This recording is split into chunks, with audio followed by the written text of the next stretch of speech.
Welcome to the Real Estate Espresso Podcast, your morning shot of what's new in the world of real estate investing. I'm your host, Victor Menasce. This is the weekend edition where we interview notable people from the world of real estate investing. Today is no exception. We have a great guest all the way from San Jose, California. Welcome to the show, Franco Perez. Thank you for having me, Victor. Well, great to have you here. Now, Franco, you've been a player in the mobile home space for quite some time, and excited to have this conversation because we haven't talked about mobile homes for quite a while on the show. But before we do, maybe give a little bit of your backstory and how you got to this point in your journey. Yeah, I came from an immigrant family with a single mom, and coming from that point of life, I had to support my family at a very young age, and I remember how much struggle it was being a renter. From that point, I really realized how difficult it is for like the middle class and low income families to really have that social mobility to go from poor to just owning their first home. And from going through that experience, after growing from there, I realized I wanted to build a business that really helped benefit the middle class be able to afford housing and reap benefits of real estate as well. So did a little bit of government stuff, didn't like it too much, then came across mobile homes and mobile home parks and realized that, man, there's so much false myths about these parks. There's so much false stigmas about these parks. And also they're great financial tools for both the park owners and also the residents themselves. And fell in love with it and found ways to optimize and convert old mobile homes to new mobile homes, very luxury style looking homes. And that's really been our mission, is to beautify and expose and educate how beautiful mobile homes could be. Absolutely. I mean, mobile home parks, like you said, do often attract a bit of a stigma. They have sometimes a bit of a poor reputation, and, you know, sometimes it's deserved. There are a few parks that have been neglected for far too long, and that creates that bit of a, that bit of a ghetto, let's say. But if properly run, properly maintained, properly marketed to attract high-quality residents, they can be a wonderful place to live.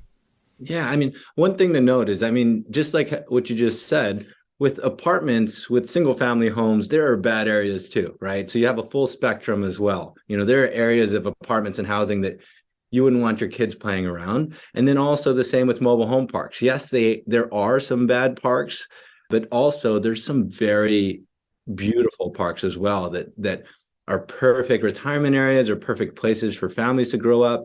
And in our areas, especially the economy of jobs and good schools, these are areas where people can really live in and be close proximity. We have a park that's right across the street from Google and another park that's across the street from Samsung. And these are homes that are very much overlooked and misunderstood. Just because of what we see in Hollywood, we assume that it's all poverty and that sort of thing and not a great place to live. Yeah, and certainly in Silicon Valley, there are quite a number of parks. Many have been there for a long time. I don't think you would get those parks approved today if that land became available. But then on the other hand, they're not going to get redeveloped for anything else either, because the affordable housing advocates would want to maintain those as an affordable housing solution. So I think they're there to stay for a long time, even though they might be next to a multi-million-dollar subdivision just literally on the other side of the property line. Absolutely. And I think one thing to mention too is that these parks, it would be pretty difficult in these metro areas, but we have a lot of cities that are growing fast.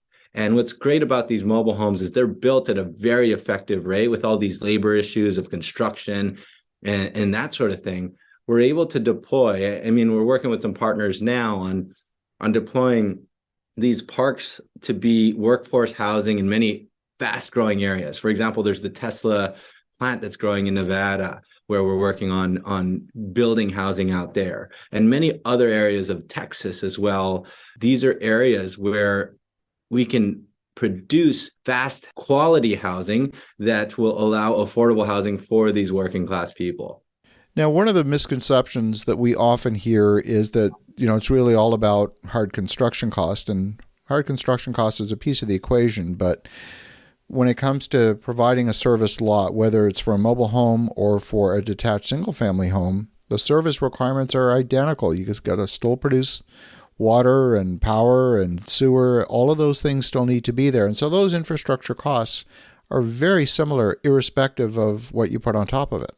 Yeah, absolutely. And that's what our mission is really is on our YouTube channel. We love showcasing how these homes are actually built and how it's kind of like how the car became available for the regular people. You know, at first it was very difficult to build a car one at a time, but as time progressed and as advancements happened, they moved it to an assembly line fashion. And that's exactly how we're building these homes now, right? At a very rapid rate, at a very effective rate, maximizing the output of each worker. The HVAC people are consistently working on multiple homes at the same location at the same time.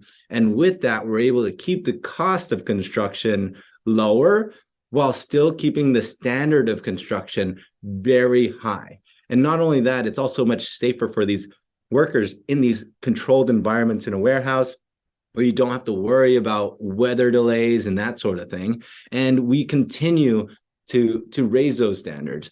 Other countries are already using modular and manufactured home construction at a much better rate than North America is. And we hope to really advance from where we're at today to building better in this country as well. The biggest player is a household name, obviously part of Warren Buffett's company, Berkshire Hathaway. Clayton Homes seems to be the biggest behemoth in the industry. Is that who you work with, or do you work with others? What's your perspective on the landscape?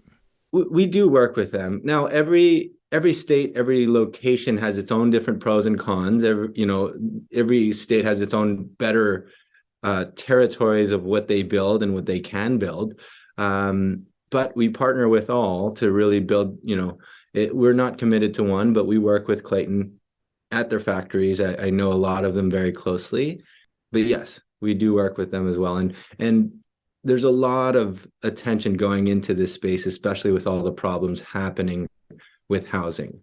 One big problem I got to bring up too is that a lot of our workforce and people that do construction are in the age that they want to retire. They want to rest. And we don't have a lot of millennials or any younger people that are excited about using a hammer and excited about doing electrical work or any hard labor work. And we have to be able to still keep up and build these homes, even though we're not having people that want to build these homes.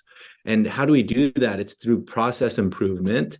It's through innovation of how we build these, and how can we better the output of homes with the resources that we have? Because at the rate we're going, we aren't building enough housing for the people and the population that's growing in these areas. So that's really kind of one big problem we're trying to solve.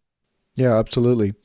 There's a few different models when it comes to park ownership, and I've seen both, and I have an opinion, but I'd love to hear yours as well.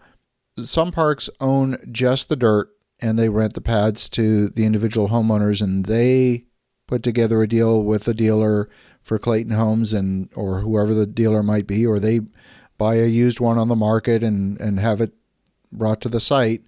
And then there's others where the park owns the homes as well. And there's pros and cons. There's no right or wrong answer.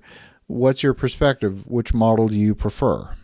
If we're talking about, actually, I'd say in both perspectives, whether it's for the residents or for the park owners as well, we're seeing a lot of people shift towards the ownership of just the land and allowing for the residents to own these units. There's a lot of perks to it because, one, it's affordable ownership for residents, and it's generally better for the economy and the people of that city. And the other is, when you have a family that's well invested into their home, they're going to take care of that home better. They're going to maintain their unit. They're going to beautify their home. And they're also not going to default, right? So if I have a big amount of money that's invested in the home that I have in your mobile home park, I'm going to take care of that. And I'm going to maintain it. I'm going to make sure that I keep my landlord happy.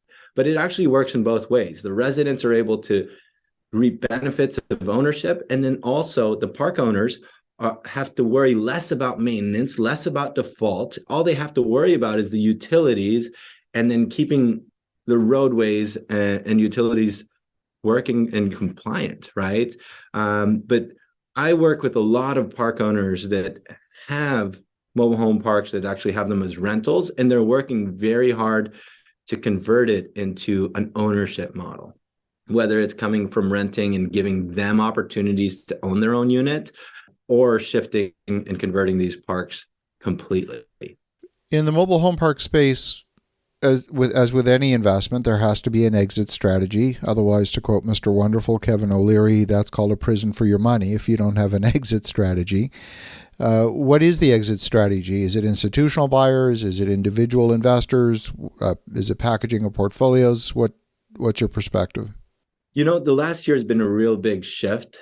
For a long while, it's just been a lot of mom and pop families that just have this as a big part of their portfolio.